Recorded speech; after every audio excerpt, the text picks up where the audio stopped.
We're about to take you into the heart of the anti-terrorism program in the Persian Gulf region for an up-close and top-secret look at exactly what's happening on the front lines of the fight to defeat ISIS once and for all. Here's ABC's Chief Global Affairs correspondent, Martha Raddatz. Those gripping and iconic images. ISIS, the upstart terrorist group sweeping across Iraq and Syria. Images carefully cultivated to make it appear the group is invincible. But what is being done to stop this march across the Middle East?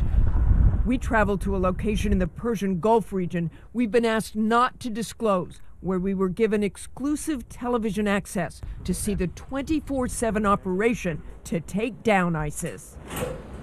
Behind these closed doors, the ultimate war room. This is really the centerpiece of our current operations in Iraq and Syria. Here, video feeds flow in from every corner of the battlefield. In warfare this modern, even a tweet could hold vital information. Based on their Twitter profiles, we are able to determine if they are either pro-ISIL or pro-GOI, pro-ISF. Pro Iraqi government, pro yes. all that.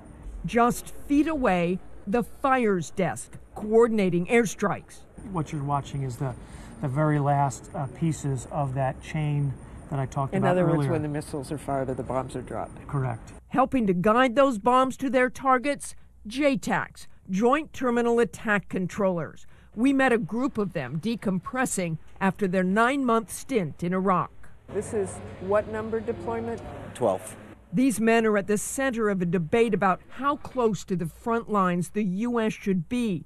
Right now, they operate from remote strike cells, searching for targets. Some believe they would be far more effective if they were side by side with the Iraqi troops. Being kind of pulled back out of the fight and not physically on the ground in the battle, that's a huge difference for us. The commander for the mission against ISIS, or what they call Daesh, is General James Terry.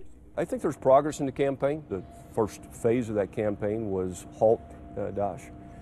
We feel like we have done that. You believe you've halted I do. ISIS? I do. It doesn't look that way.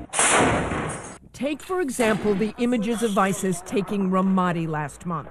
Iraqi troops fleeing, again calling into question the will and ability of the Iraqi troops to fight. They can learn from this. They can look into some of the challenges they have. They can fix those with our advising and assisting. You've seen the billions of dollars we've spent on this effort.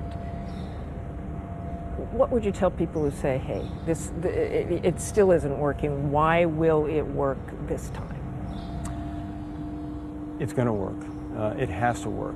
For Nightline, I'm Martha Raddatz in the Persian Gulf region.